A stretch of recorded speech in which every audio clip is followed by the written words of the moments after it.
Hello, and welcome to Cues on the Move.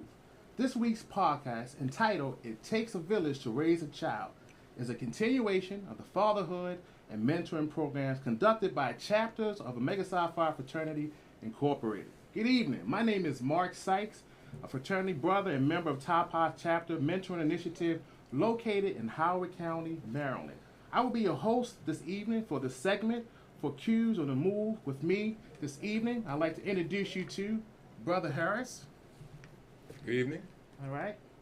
And our brother Lewis Good evening. will be joining us this evening to share their experience. So to open up for this segment tonight, we're going to start with the brothers sharing some insight as it relates to their professional and educational background. Let's talk with you, Clinton. Hi, good evening, everyone. Again, my name is Clinton Harris. I do have a Bachelor's of Science that I earned from Norfolk State University in chemistry. I earned a Master's of Science in Secondary Science Education from George Washington University, and also a PhD in Education, specifically in Curriculum and Instruction from Capella University. And once again, good evening. All right. Brother Lewis.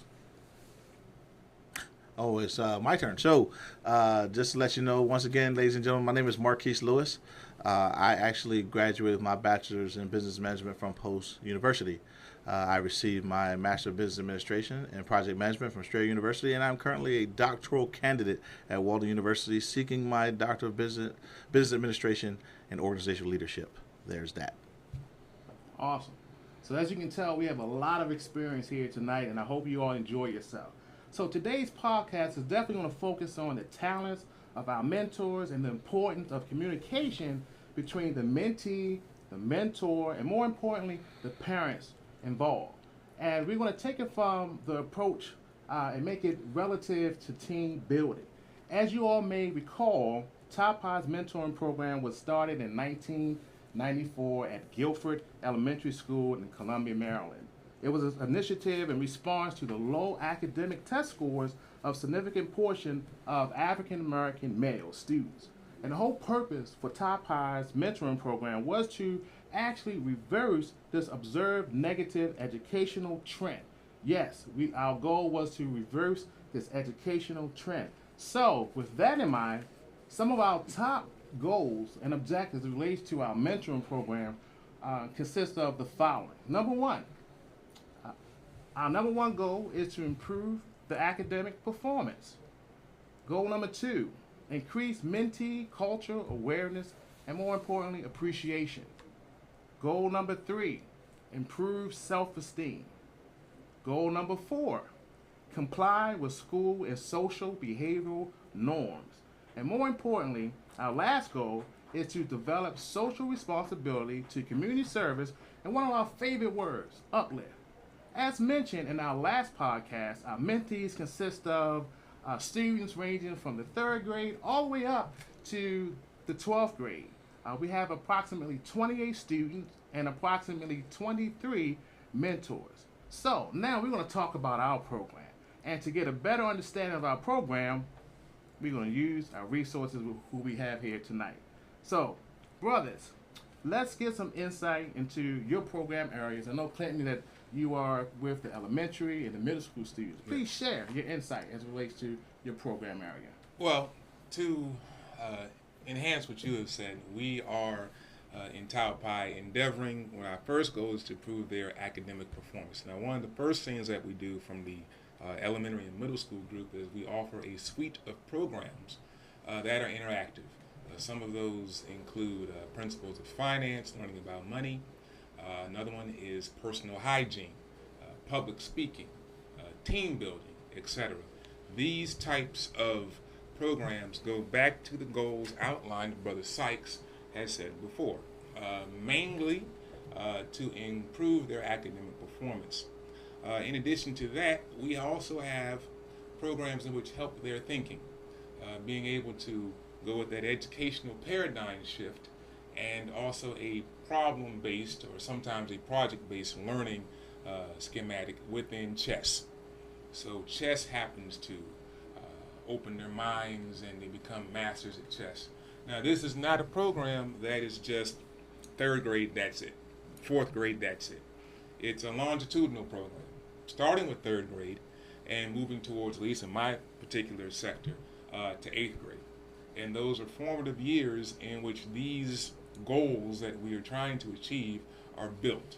These foundations have to be there, especially when going to high school, when the academic performance, it really counts towards SAT scores, towards ACT scores, the careers that they may have in mind, and also college preparedness, workforce preparedness, and also military preparedness.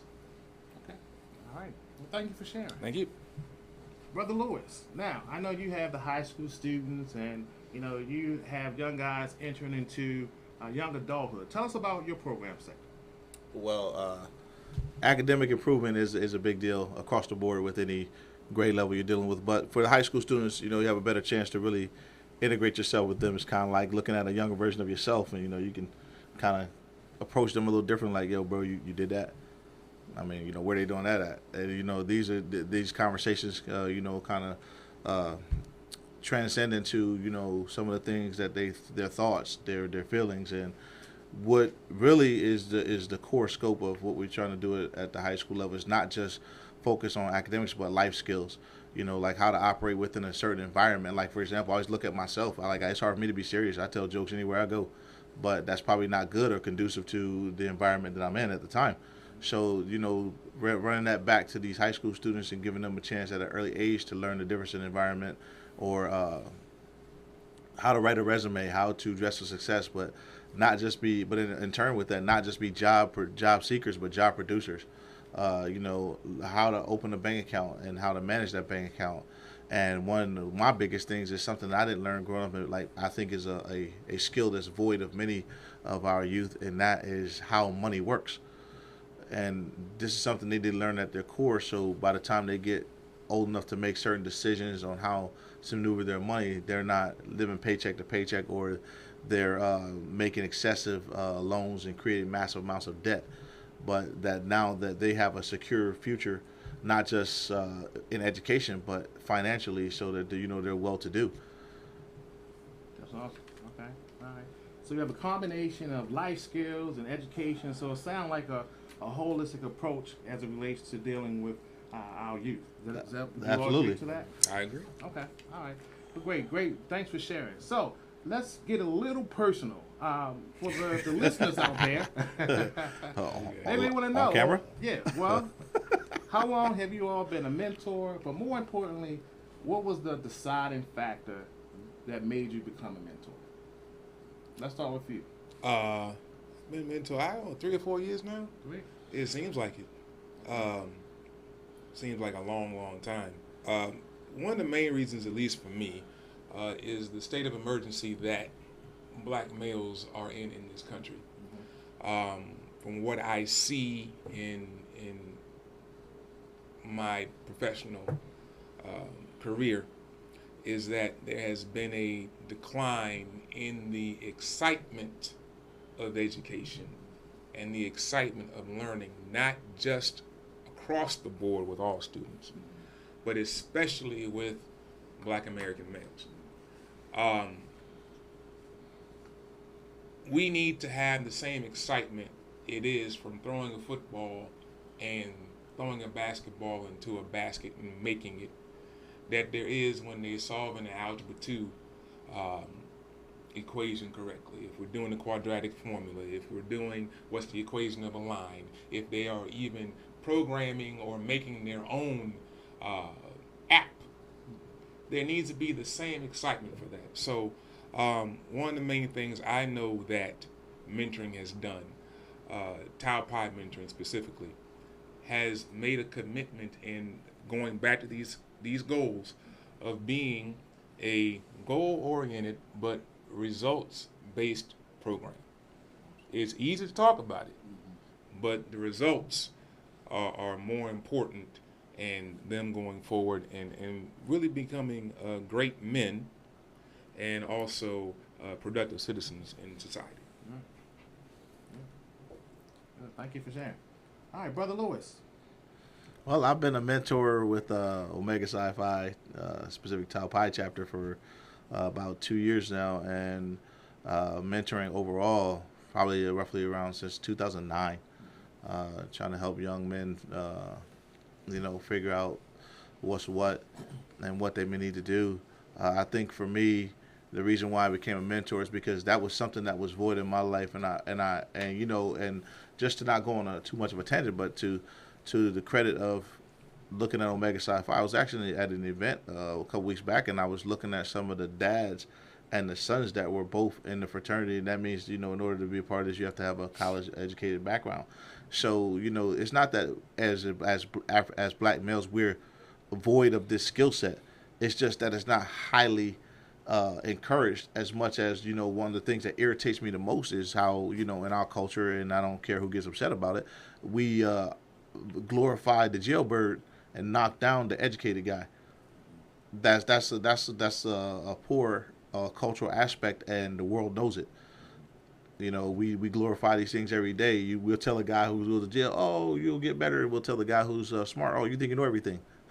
That's one of those big irritants for me, and that also encourages me to go out and encourage other young men to go and really seek out your goals. Never let anybody knock you down, not even those closest to you. Keep moving forward, because at the end of the day, when you become an adult, all those people that cast you aside, you're going to have to stand alone, and you're going to have to decide what you want your life to be, what type of life you want to live. And someday you may have children, and we can't keep going down the rabbit hole and inciting the same poor culture. My personal belief is, I hate when someone says, well, I just taught you what I learned. Well, it's stupid. Stop teaching it.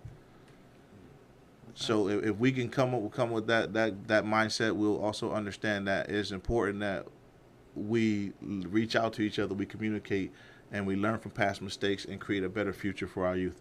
Okay. All right. So what made you want to become a mentor?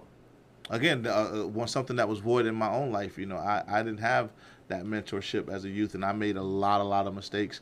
And I think that if I had some of that positive mentorship, maybe my life is good. Yes, I did well. Maybe my life would be much different, and it would have started a lot earlier, and I would not have made all those mistakes. Okay. All right. Yeah, fair enough. So thanks for sharing. All right. So our next question: how important is communication when it comes between the mentor, the mentee parents, and you all? Like, how important is that? Brother Harris, how about you share? Well, we're dealing with people. Whether they're third grade, second grade, fourth grade, 8th grade, 12th grade, these are people. People have feelings that should be validated. People have ideas. People have opinions. People have different things. As in the actual title of this particular podcast, it takes a village to raise a child. Everyone in the village needs to talk. That also includes the child. That also includes us as mentors, talking to mentees, talking to parents, talking to teachers, talking to other community members, in order for us to create and solidify a foundation in which, when they go on to do better and greater things, that you can't do it by yourself. You cannot do it by yourself. I did not get anywhere in life without somebody helping me out. I didn't get anywhere in life without me opening my mouth or typing something or writing something or letting someone know how I feel. So as mentors, we have to communicate with parents, and then parents communicating with mentors, and parents communicating with children, and children communicating with us. It's a system. I like to tell my students in my science class, it's a closed system. And sometimes we can open up that system and let other people in to make a larger system or increase that systematic branch. But communication is vital. We have to know what's going on, and we have to teach and mentor each child individually according to their needs and according to their feelings and according to their personality traits. That's so true. So let me ask this question.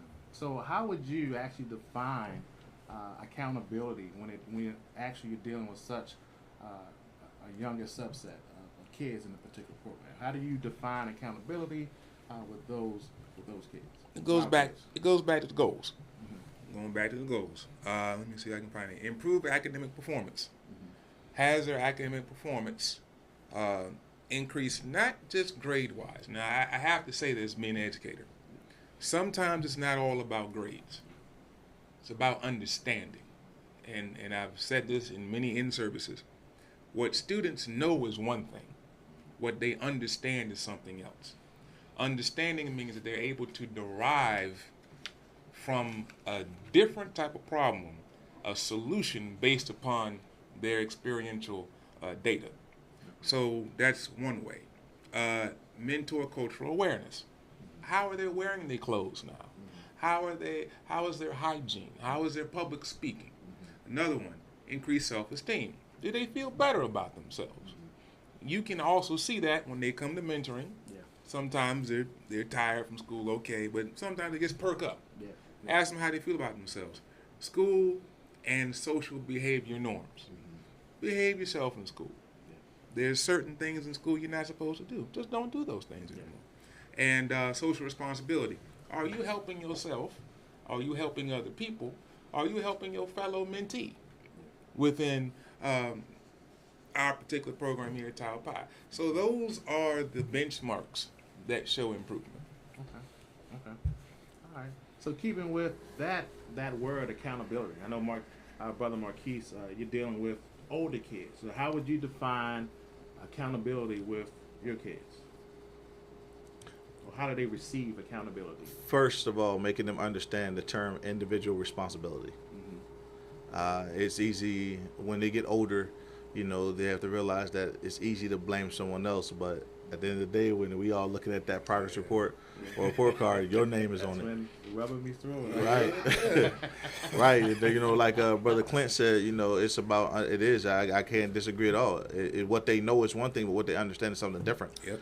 And if you can take a child and what they know and you can push them along and they can graduate, but they can leave that arena and go to college and be a complete flunky because they never understood any of the stuff that they supposedly learned. Yeah. So you're just, like I said, again, you're just creating an additional vicious cycle. So the first thing we started saying was individual responsibility, with in turn by providing them the skills, like I said, improving academic performance, and us also being transparent with them. Yep. And helping them understand that we're not perfect and we had our ups and downs. And that way, instead of them looking at themselves as a failure, they can look at us as a form of a mirror aspect, so to speak, and say, well, okay, these guys made their mistakes and they got their education and they're doing all right for themselves. What do I need to do to get there? Start creating that mindset. And so for that becomes accountability, and then force them to, not I won't say force, but making them bring their grades in and let us take a look at it and really breaking down, again, going back to Brother Clint, is it a matter of knowing what you know, or is it a matter of do you understand? Again, like I said, that puts us as mentors in the hot seat with them, so that we can come up with a solution. You know what I tell my students sometimes? What's that? Give them that mem song, walk it like I talk it. We not walking like I talk it. Yeah. You'll lose them right in there. That's right. Yeah. Interesting enough, as both of you all was just talking, I just thought of, that phrase, running from it won't save you. So you think you can run, but you can't hide. And a village is a team. It really takes a team approach, and we're committed. So actually, this is something that we are looking for them, and we actually demand, accountability and follow up and all those good things, just to keep them moving in the right direction. Now, we're talking about the kids, so let's transition to how do we introduce accountability as it relates to dealing with the parents. First thing you gotta do is take the gloves off. Okay. We can be politically correct as much as we can. We're not a babysitting service. All right. Yeah, true. We're not a babysitting service. You're not paying us to do this. Yeah. The reward that you get for bringing your child to mentoring is priceless. You cannot put a value on it. There are many other different avenues that students and mentees see that are not positive, that do not pertain to the goals that Tau Pi Mentoring has for them.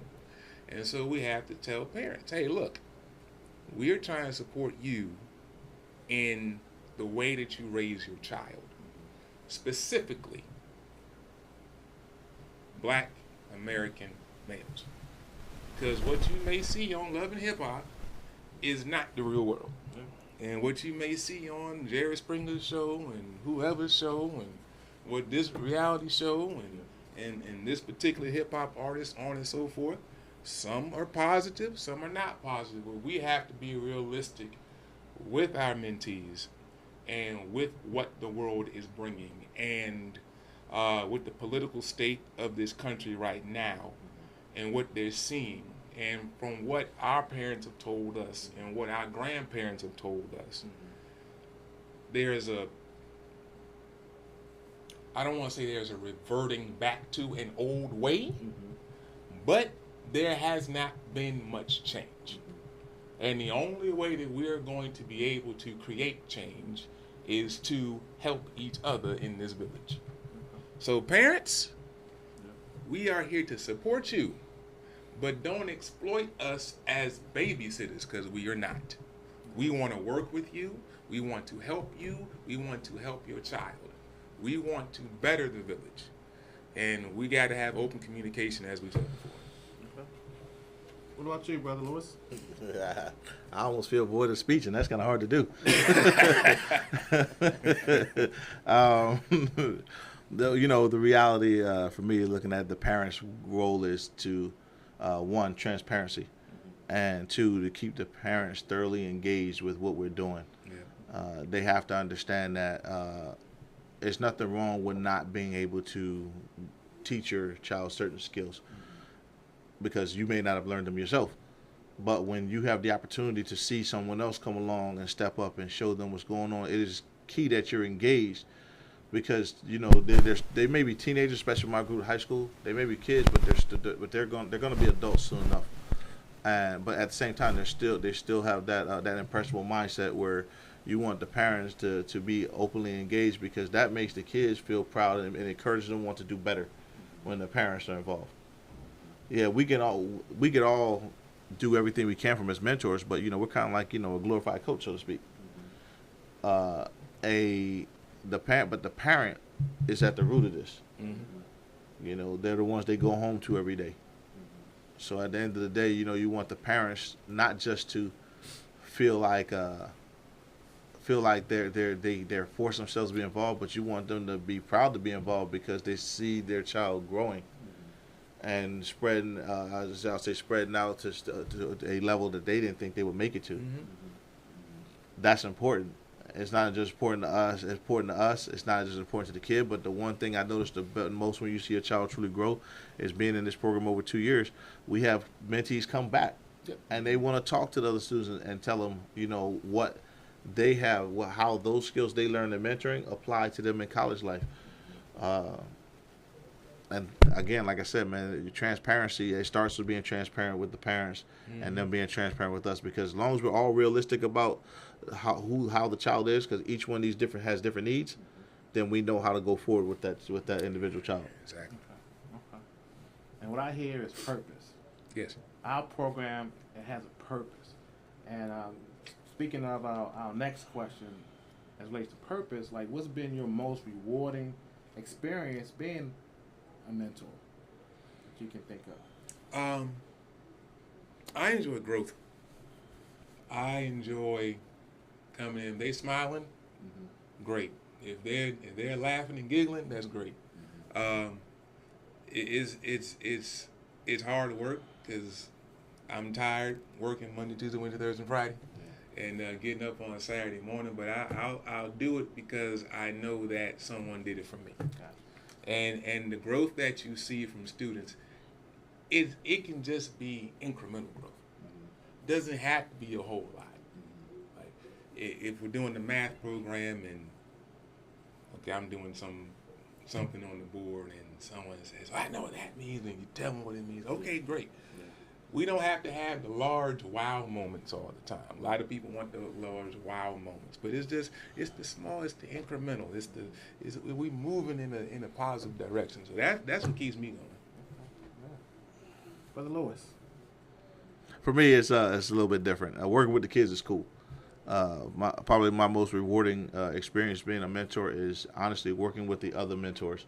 Because, like I said, you have a chance to learn from other people, and really, when we're mentoring, we all start telling each other little details about our lives and our own journey, and then you can see how that relates to you. And sometimes you don't have it doesn't have to be your story, your journey. You can use someone else's journey to relate to that kid that is really maybe a hard set child. You're having a difficulty trying to find the right path to lead them down. So like I said, working with the kids is cool, and then we work with some of the mentors that have been around the organization and life for a long, long time.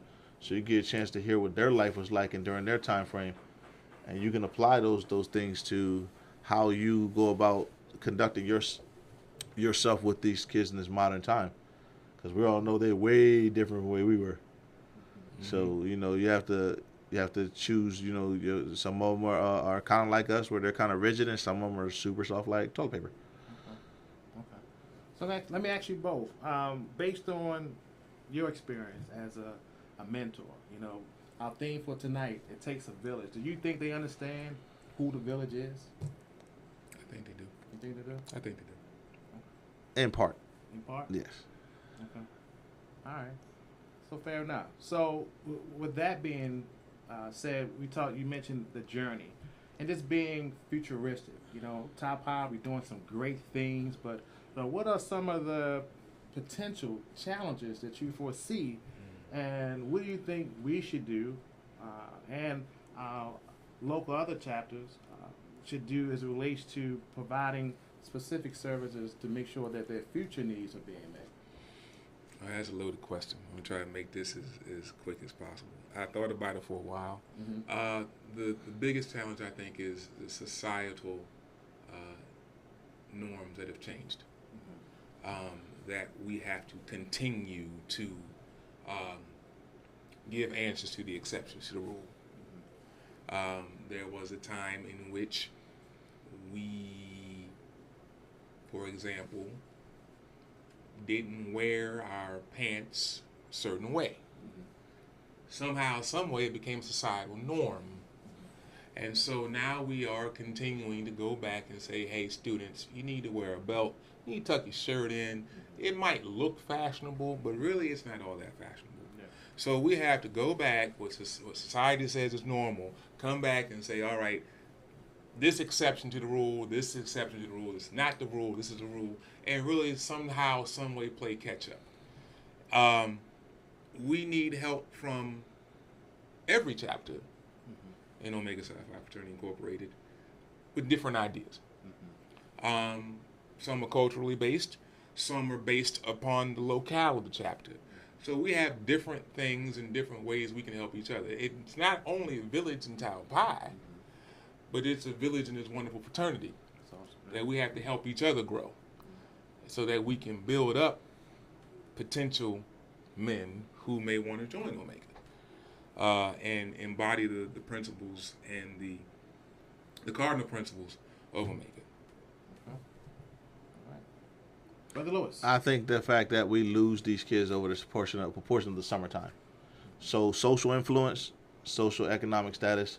One of the things that I would like to see is us bring back the old school program when I was a kid, the free lunch in the summertime, because it keeps them maybe not thoroughly engaged like they would during mentoring, but it gives them just enough time with the organization to remember what they're supposed to be doing.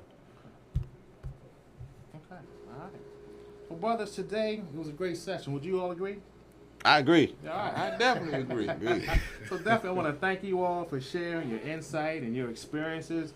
The next podcast, you're gonna, if you tune in, you're actually gonna hear from our mentees.